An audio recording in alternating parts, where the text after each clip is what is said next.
Hey everybody, it's me, Jason Torchinsky.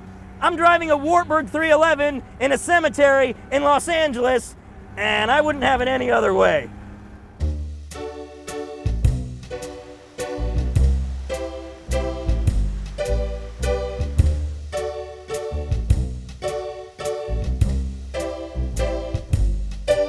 This is a dead brand. Wartburg is about as dead as a car brand is likely to be. I don't even know if anybody owns the Wartburg name anymore, but as far as likely to come back to life, that's probably not going to happen for Wartburg. So a cemetery seemed kind of a strangely appropriate place for that.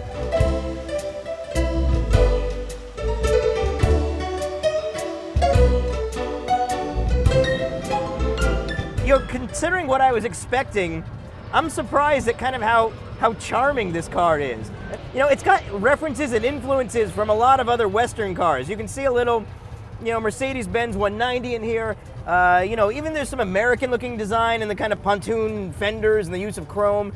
So there's something about it that doesn't feel quite so punitive that you usually, when you usually think of like an East German car, like a Trabant. This is the way I want to be running from the secret police. In a lovely robin's egg blue Wartburg with the wind through my hair, knowing these are probably the last free moments of my life.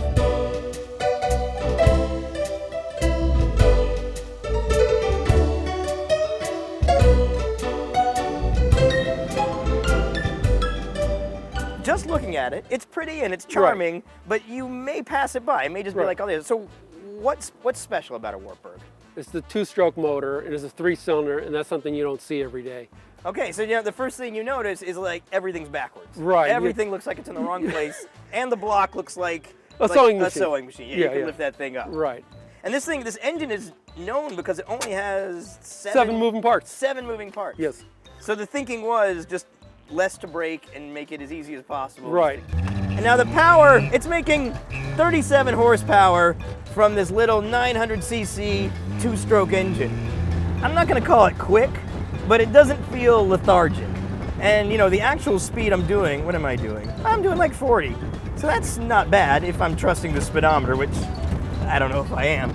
The power delivery is actually pretty good. Maybe that's because there's 2 power strokes, you know, for the revolution of the crank, but it still doesn't feel quite like you're used to with a 4-stroke engine. There's just something, you can tell there's something not right. And it sort of sounds like when you let off the throttle, it's like this, it sounds like something's like fallen out of the cylinder head and kind of bopping around in the bottom of the pan there. If you're listening carefully, which of course you are, listen to that.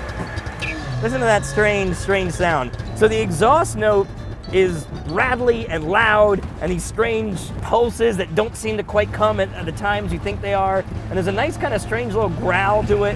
So it's a 3-on-the-tree shifter, but the pattern's a little bit reversed. So first is like forward and up, and then down is second, and then back to you and up is third. And then it's actually got 4 gears, which for a 1959 car, that's actually pretty good. I mean, there were a few other cars that had a 4th overdrive, you know, like Beetle, 2CV, all those guys, but it wasn't that common. They're derived from the old DKW engine. So basically, just for a little bit of history here, Wartburg basically came around because originally over at Eisenach, there was a BMW factory there.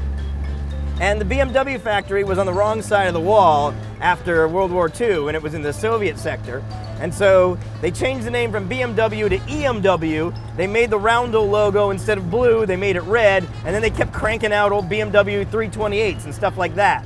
And then later on, they took a DKW design, called it the IFA F9, which was the predecessor of this car. So mechanically, this thing's basically an old 2-stroke, 3-cylinder DKW that they just made a few refinements on and then put a whole new body on, and then that became the Wartburg. So because it's a 2-stroke, that means the oil gets mixed with the gas. So all your lubrication only comes when you've got a little throttle pumping gas into them, and these came with what's called a freewheel on the transmission, meaning if you let off the gas, it's not going to just stay in gear. It's going to let the wheels run free. So on most cars where you let off the gas, the wheels are kind of driving the engine.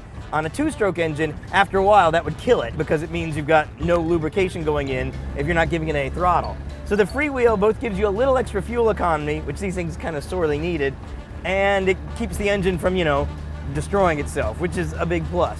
These are not clean engines by any stretch. And for their size, they're surprisingly thirsty too. They don't get very good gas mileage at all. You know, what you're doing is you're basically trading efficiency and clean air for small and cheap and minimal maintenance, which honestly in East Germany in the 50s, 60s, 70s, and 80s was not a bad deal. That was a trade-off they were happy to make.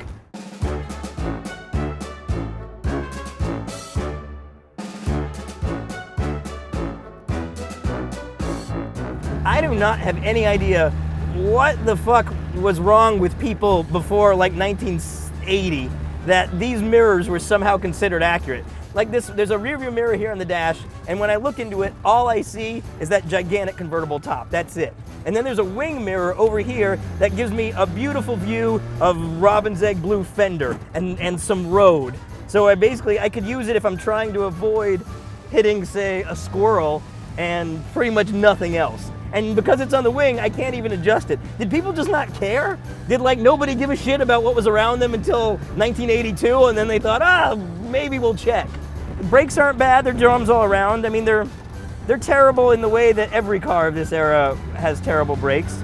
These seats are actually kind of great. Like you would expect, like this kind of seat, you take out of this context, you could throw it in a coffee shop or in some guy's library where he's smoking, you know, what I always imagine to be a sausage, but I know it's probably a cigar, and it would be totally in place. It was actually quite comfortable, and everything else in here has a strange, almost furniture-like feel to it. I haven't really encountered that in a car before. The shifter it's small and almost delicate. Like the little lever is very thin. The knob is this like white, almost looks like a porcelain doohickey. The steering wheel itself is this ivory-looking material that yields just ever so slightly under your fingers. It looks like the steps leading up to like the Capitol building or some strange neoclassical architecture, and yet it yields and it feels sort of like teeth or elephant ivory in color. I don't know, every material is a little bit stranger than what you're used to. They have sort of that classic mid-century car look, but you still can't quite put your finger on what it is. It's got a good size. It's actually a really great little car.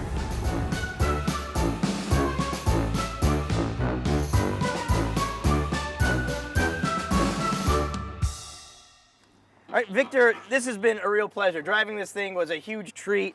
I had a blast in it.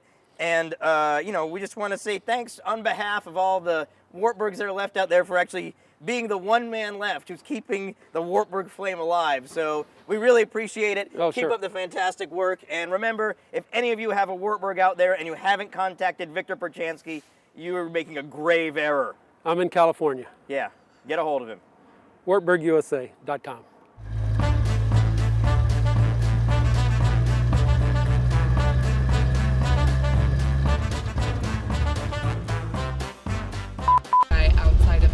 No, it's interesting. I don't know his story.